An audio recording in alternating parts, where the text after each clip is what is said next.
میرے پاکستانیوں، آج میں آپ کے سامنے صرف اس لیے آیا ہوں کہ ایک سپریم کورٹ کا فیصلہ آیا اور اس فیصلے کا جو ایک چھوٹے سے طبقے نے رد عمل دیا، اس فیصلے کے اوپر جس طرح کی زبان استعمال کی، میں مجبور ہوں آج آپ سے بات چیت کرنے کے لیے۔ دیکھیں، پہلے ایک چیز سمجھ آئیں کہ پاکستان وہ ملک ہے جو دنیا کی تاریخ کا واحد ملک ہے جو مدینہ کی ریاست کے بعد اسلام کے نام پہ بنا ہے۔ اسلام کے نام پہ بننے کا مطلب یہ ہے کہ پاکستان کا کوئی قانون قرآن اور سنہ کے خلاف نہیں جا سکتا۔ تو جو ججز نے فیصلہ دیا ہے وہ آئین کے مطابق دیا، اور پاکستان کا آئین قرآن اور سنہ کے تابع ہے۔ اب جس طرح کی زبان استعمال کی گئی ہے پاکستان کے سپریم کورٹ کے ججز کے اوپر، یہ کہنا کہ وہ فیصلے کے بعد واجب القتل ہے، اور پھر وہی نہیں رکنا، پھر یہ کہنا کہ پاکستان کے جو آرمی چیف ہیں وہ غیر مسلم ہیں، اور جنرلز کو کہا جا رہا ہے اور فوج کو کہا جا رہا ہے کہ آرمی چیف کے خلاف بغاوت کرو۔ میں پہلے تو ادھر سے شروع کرتا ہوں، اپنی حکومت کی پہلے آپ سے بات کرتا ہوں۔ دیکھیں، میں بار بار یہ کہہ بیٹھا ہوں کہ پاکستان انشاءاللہ جب ایک عظیم ملک بنے گا تو وہ مدینہ کی جو ریاست کے جو اصول تھے ان پہ چل کے بنے گا۔ میرا یہ ایمان کا حصہ ہے کہ جب تک ہم جس مقصد کے لیے پاکستان بنا تھا، اسلامی فلاحی ریاست، اگر ہم وہ نہیں بنائیں گے پاکستان کو تو اس کا کوئی مستقبل نہیں ہے۔ میں یہ بھی سمجھتا ہوں کہ انسان کا ایمان مکمل ہی نہیں جب تک نبی صلی اللہ علیہ وسلم سے انسان عشق نہیں کرتا۔ ہم نے عملی طور پہ اس حکومت نے وہ کام کیا جو آج تک کبھی کسی نے نہیں کیا، کسی پاکستان کی حکومت نے نہیں کیا۔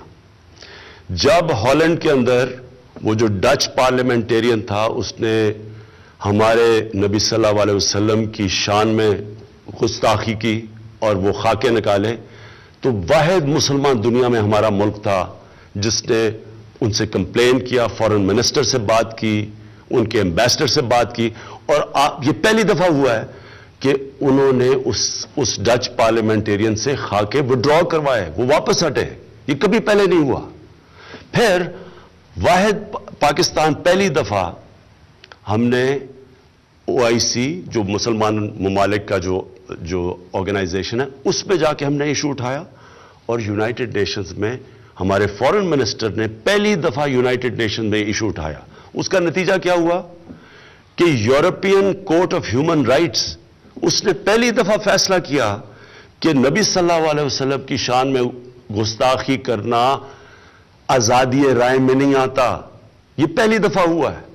میں صرف آپ کو یہ بتا رہا ہوں کہ ہم یہ صرف باتیں نہیں کرتے، ہم نے عملی طور پہ کر کے دکھایا ہے کہ ہم واقعی اپنے نبی صلی اللہ علیہ وسلم کی شان میں کسی قسم کی گستاخی نہیں دیکھ سکتے۔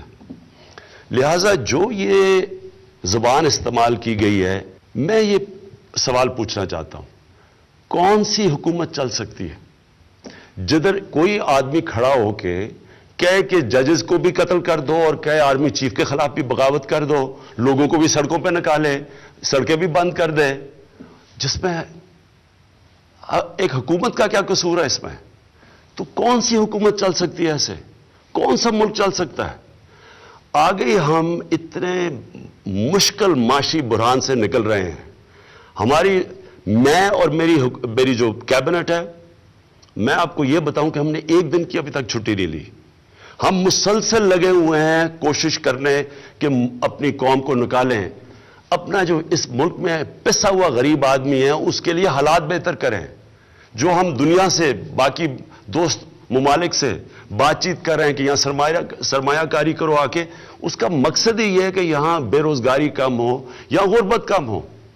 اب اگر اس طرح کی حرکتیں کرنی ہے کہ آپ سپریم کورٹ کے فیصلے اگر آپ کو پسند نہیں آئے، یعنی یہ کہنے کی یہ کوشش کر رہے ہیں کہ اگر سپریم کورٹ ان کے کہنے کے مطابق، ان کی من پسندی کے مطابق فیصلہ نہیں کرتا تو اس کا مطلب یہ فیصلہ ہی نہیں مانتے، اس کا مطلب سڑکوں پہ آ جائیں گے، ملک کو روک دیں گے۔ یعنی کوئی ملک چل سکتا ہے ایسے؟ اور اس کا نقصان کس کو ہے؟ ہمارے پاکستانیوں کو، عوام کو نقصان ہے، غریب لوگوں کو نقصان ہے، سڑکیں بند کر رہے ہیں، لوگوں کی روزگار جا رہا ہے۔ جو بیچارہ دیہاڑی میں جس نے آ کے مزدوری کرنی تھی، جب ملک رک جائے گا وہ کدھر سے بچوں کا پیٹ پالے گا؟ تو میں آج اپنی عوام سب سے یہ کہنا چاہتا ہوں، کسی صورت آپ نے آپ کو اکسانے نہیں دینا۔ یہ کوئی اسلام کی خدمت نہیں ہو رہی، یہ ملک سے دشمنی ہو رہی ہے۔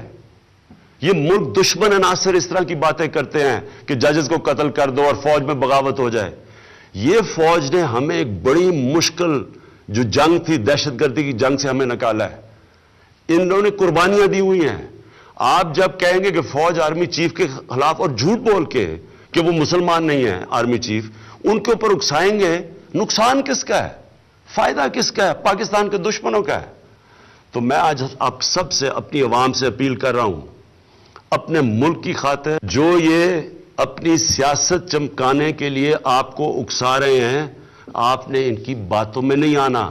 یہ کوئی اسلام کی خدمت نہیں کر رہا ہے، یہ صرف اپنی ووٹ بینک بڑھا رہے ہیں۔ میں ان عناصر کو اپیل کرتا ہوں کہ ریاست سے نہ ٹکرانا۔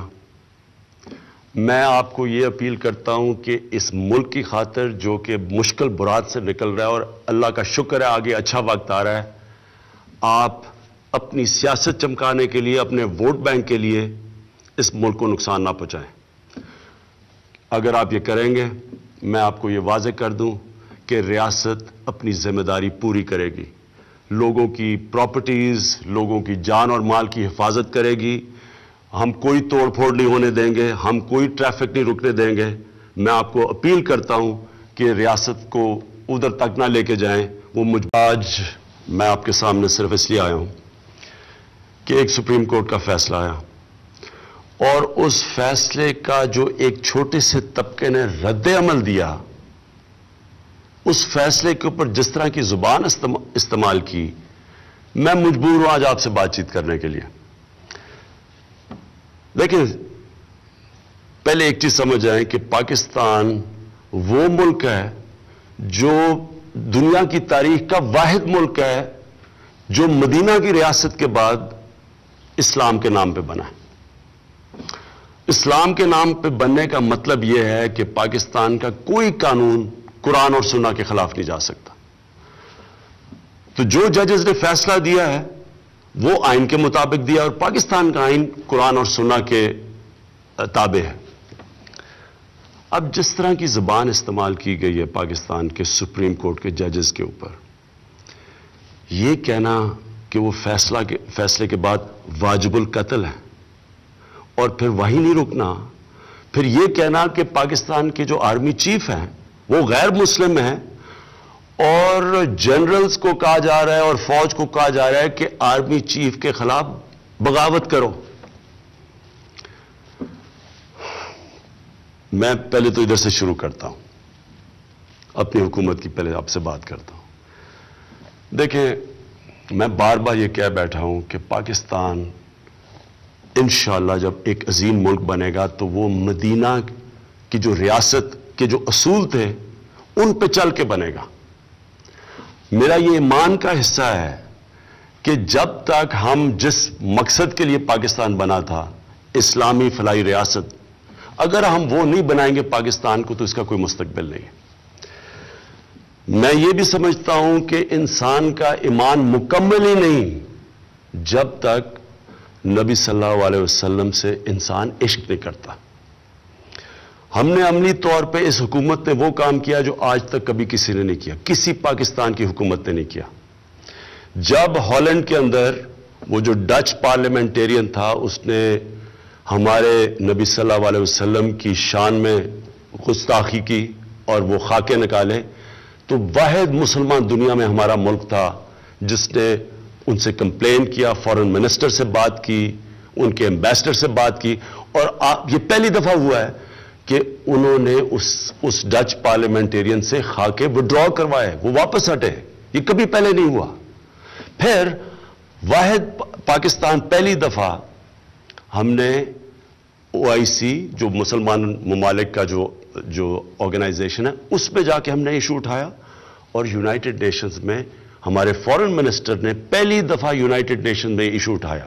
اس کا نتیجہ کیا ہوا کہ European court of human rights اس نے پہلی دفعہ فیصلہ کیا کہ نبی صلی اللہ علیہ وسلم کی شان میں گستاخی کرنا آزادی رائے میں نہیں آتا. یہ پہلی دفعہ ہوا ہے. میں صرف آپ کو یہ بتا رہا ہوں کہ ہم یہ صرف باتیں نہیں کرتے, ہم نے عملی طور پہ کر کے دکھایا ہے کہ ہم واقعی اپنے نبی صلی اللہ علیہ وسلم کی شان میں کسی قسم کی گستاخی نہیں دیکھ سکتے. لہذا جو یہ زبان استعمال کی گئی ہے, میں یہ سوال پوچھنا چاہتا ہوں, کون سی حکومت چل سکتی ہے جدھر کوئی آدمی کھڑا ہو کے کہے کہ ججز کو بھی قتل کر دو اور کہے آرمی چیف کے خلاف بھی بغاوت کر دو, لوگوں کو بھی سڑکوں پہ نکالے, سڑکیں بھی بند کر دے, جس میں ایک حکومت کا کیا قصور ہے اس میں؟ تو کون سی حکومت چل سکتی ہے ایسے؟ کون سا ملک چل سکتا ہے؟ آگے ہم اتنے مشکل معاشی بحران سے نکل رہے ہیں. میں اور میری جو کیبنٹ ہے, میں آپ کو یہ بتاؤں کہ ہم نے ایک دن کی ابھی تک چھٹی نہیں لی.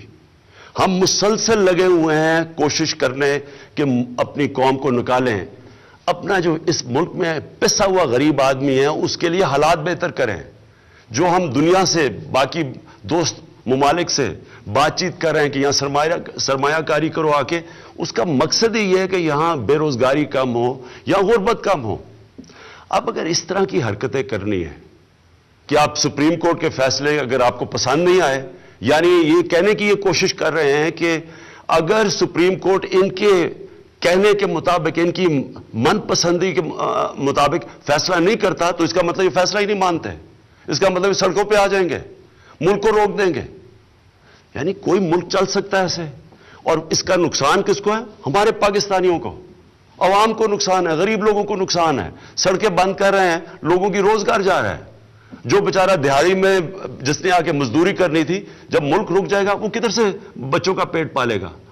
تو میں آج اپنی عوام سب سے یہ کہنا چاہتا ہوں, کسی صورت آپ نے آپ کو اکسانے نہیں دینا. یہ کوئی اسلام کی خدمت نہیں ہو رہی, یہ ملک سے دشمنی ہو رہی ہے. یہ ملک دشمن عناصر اس طرح کی باتیں کرتے ہیں کہ ججز کو قتل کر دو اور فوج میں بغاوت ہو جائے. یہ فوج نے ہمیں ایک بڑی مشکل جو جنگ تھی, دہشت گردی کی جنگ سے ہمیں نکالا ہے. ان لوگوں نے قربانیاں دی ہوئی ہیں.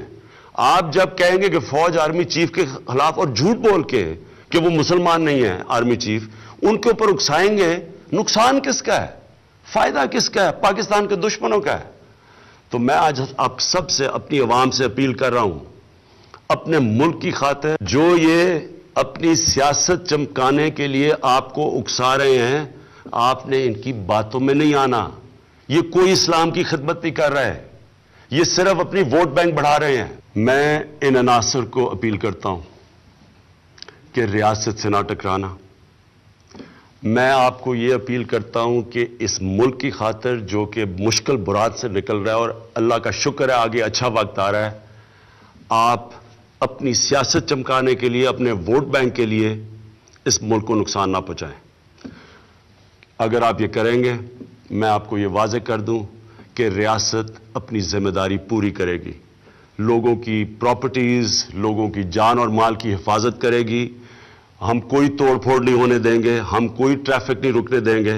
میں آپ کو اپیل کرتا ہوں کہ ریاست کو ادھر تک نہ لے کے جائیں, وہ مجبور ہو جائیں ایکشن لینے کے لیے. پاکستان پائندہ باد.